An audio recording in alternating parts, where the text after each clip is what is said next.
O som estridente da chave de impacto pneumática cessou abruptamente, deixando apenas o zumbido frio do ar-condicionado central ecoando pelo saguão de porcelanato branco da concessionária de luxo.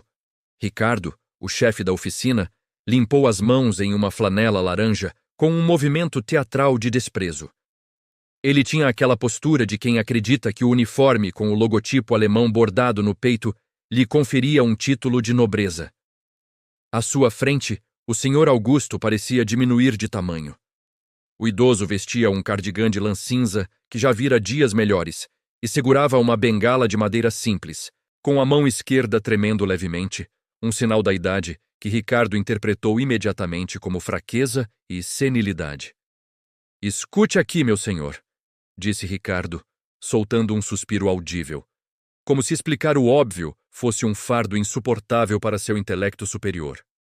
O scanner de diagnóstico de última geração, que custa mais que a sua casa, diz que o motor está perfeito. Não há ruído na admissão. O que o senhor está ouvindo é, com todo respeito, coisa da sua cabeça. Ou talvez seja o aparelho auditivo desajustado. Augusto não baixou os olhos. Seus dedos apertaram o cabo da bengala com força, interrompendo o tremor por um segundo. Ele conhecia aquele som. Não era um barulho alto, era um sussurro metálico, um desalinhamento de milésimos de milímetro na válvula de fluxo cruzado. "Jovem", disse Augusto, com a voz rouca, mas firme. O scanner lê os sensores, mas os sensores têm uma margem de tolerância de 2%. O ruído está na abertura secundária do coletor. Se você acelerar a 3.500 rotações e soltar o acelerador bruscamente, vai ouvir o silvo. É uma falha de projeto na vedação, que exige um aperto manual de torque específico. 15 newtons, não 20. Ricardo soltou uma risada curta, seca e cruel. Ele olhou para os dois mecânicos juniores que assistiam à cena, buscando cumplicidade na zombaria. "Olhem isso! Agora o vovô é engenheiro mecânico", zombou Ricardo, elevando o tom de voz para que os clientes na sala de espera ouvissem. "Senhor Augusto, nós seguimos os manuais da fábrica. Eu tenho 3 certificações internacionais penduradas na parede do meu escritório. O senhor tem o quê? Uma revista de palavras cruzadas no bolso? Se eu afrouxar o torque para 15 newtons como o senhor quer, eu violo a garantia. E quando esse motor fundir, quem vai pagar a conta de 120 mil reais? O senhor e sua aposentadoria?" Augusto deu um passo à frente. A humilhação não era sobre o dinheiro, era sobre a máquina. Tratavam o motor como uma caixa preta, sem alma, sem entender a física que pulsava ali dentro. "Eu só quero que o carro funcione como foi desenhado para funcionar", insistiu Augusto, tirando do bolso interno do casaco um pequeno caderno de anotações, com capa de couro desgastada e folhas amareladas. "Aqui. Eu tenho os esboços originais das especificações de quando esse bloco foi concebido. A liga de alumínio expande de forma diferente nessa temperatura." Ricardo arrancou o caderno da mão do idoso antes que ele pudesse abri-lo. Ele nem olhou para as páginas. Apenas segurou o objeto com a ponta dos dedos, como se fosse lixo contaminado. "Isso aqui é uma oficina profissional, não um museu de velharias", disse Ricardo, jogando o caderno sobre uma bancada de metal com um baque surdo. "Eu não tenho tempo para ler seus diários. Ou o senhor pega o carro como está e paga a taxa de diagnóstico de 800 reais. Ou eu mando tirar o veículo do meu elevador e o senhor chama um guincho. Mas não ouse me dizer como fazer o meu trabalho. Eu sou o especialista aqui. O senhor é apenas um cliente confuso que comprou um carro que não sabe pilotar." O silêncio na oficina pesou. Os outros mecânicos baixaram a cabeça, constrangidos pela agressividade desnecessária, mas ninguém ousou desafiar o chefe. Ricardo sorriu, sentindo o sabor do poder. Ele adorava esmagar a arrogância de clientes que achavam que sabiam algo. Augusto caminhou devagar até a bancada. Ele pegou o caderno de volta, limpou a capa com a manga do cardigã e o guardou no bolso. Quando se virou, não havia mais tremor em suas mãos. A postura curvada se endireitou. Seus olhos, antes cansados, agora tinham o brilho frio e cortante de aço temperado. "Abra o capô!" ordenou Augusto. A voz não era alta, mas tinha uma autoridade absoluta, o tipo de tom que faz soldados pararem de marchar e prestarem atenção. Ricardo piscou, confuso com a súbita mudança de atmosfera. O que disse? Eu disse para abrir o capô. Agora. Ricardo, querendo provar seu ponto final e humilhar o velho de uma vez por todas, fez um sinal exagerado para um dos assistentes. Abra! Vamos deixar ele olhar. Quem sabe ele não encontra o carburador, hein? Ele riu da própria piada, já que aquele motor moderno não usava carburadores há décadas. O capô se levantou, revelando a besta mecânica, um motor V8 biturbo, uma obra de arte da engenharia. Augusto se aproximou. Ele não olhou para o motor como um leigo. Ele olhou como um pai olha para um filho. Ele não precisava de lanterna. Suas mãos percorreram as mangueiras e os cabos com uma familiaridade assustadora. Ele parou o dedo indicador sobre uma pequena placa de metal rebitada na lateral do bloco do motor, quase escondida sob os tubos de admissão. Você sabe ler o que está escrito aqui, garoto? Perguntou Augusto, sem olhar para Ricardo. Ricardo se aproximou, impaciente. É o número de série. Apenas letras e números aleatórios. Leia a linha debaixo do número de série, a patente de design. Ricardo semicerrou os olhos, inclinando-se. A luz fria da oficina refletiu na placa de metal polido. Design patenteado. Sistema de injeção direta sequencial.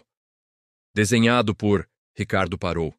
Sua garganta secou instantaneamente.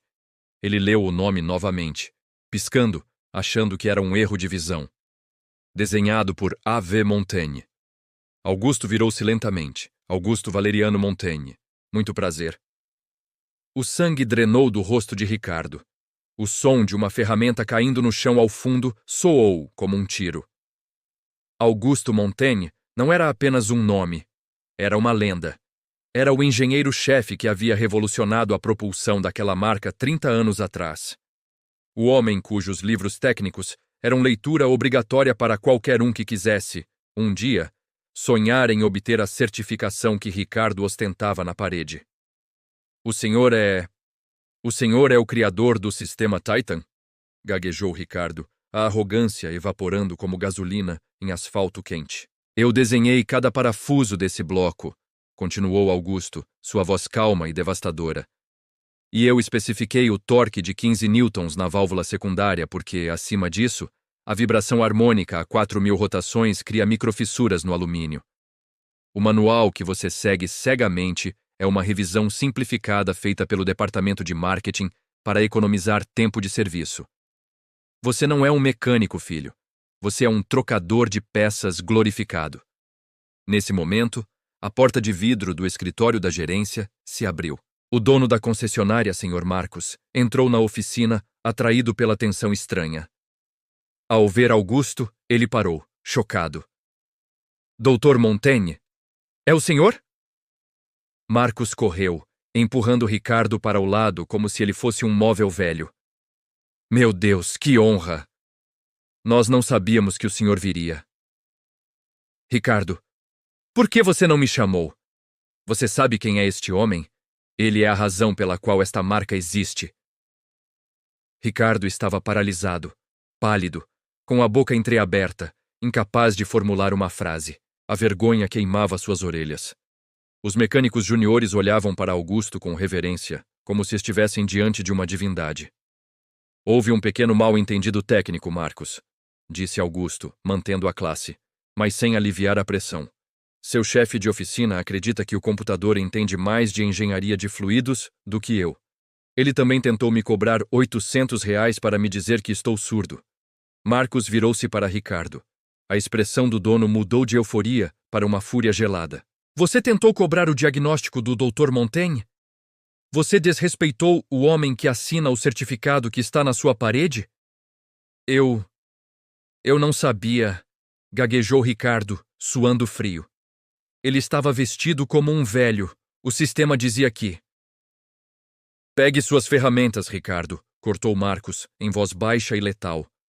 Deixe sua credencial na minha mesa. Você está dispensado. Não quero ninguém tocando nos meus carros, se não tiver respeito pela história de quem os construiu. Mas, senhor, eu sou o chefe de... Era. Agora saia. Ricardo olhou em volta. Ninguém o defendeu. Ele pegou sua flanela laranja, agora um símbolo inútil, e caminhou em direção à saída, sentindo os olhares de desprezo de toda a equipe queimando em suas costas. A caminhada até a porta pareceu durar uma eternidade. O silêncio era absoluto. Augusto não sorriu com a demissão. Ele não sentiu prazer na desgraça alheia, apenas a satisfação fria da ordem restaurada. Ele voltou-se para o motor. Me dê uma chave de torque de 10 milímetros, pediu ele a um dos jovens aprendizes, que correu para obedecer. Com movimentos precisos, Augusto ajustou o parafuso. Um quarto de volta para a esquerda. Clique. Perfeito. Liguem o motor, ordenou. O V8 rugiu. O som era limpo, suave, uma sinfonia mecânica sem a menor interferência. O silvo havia desaparecido. Augusto limpou as mãos, fechou o capô com cuidado e olhou para o jovem aprendiz que lhe emprestara a chave. Garoto, nunca confie em uma tela mais do que nos seus próprios ouvidos. A máquina fala com você, se você tiver a humildade de escutar. Ele pegou sua bengala e caminhou para fora da oficina, deixando para trás um grupo de homens em silêncio, que agora entendiam a diferença entre ter um cargo e ter competência.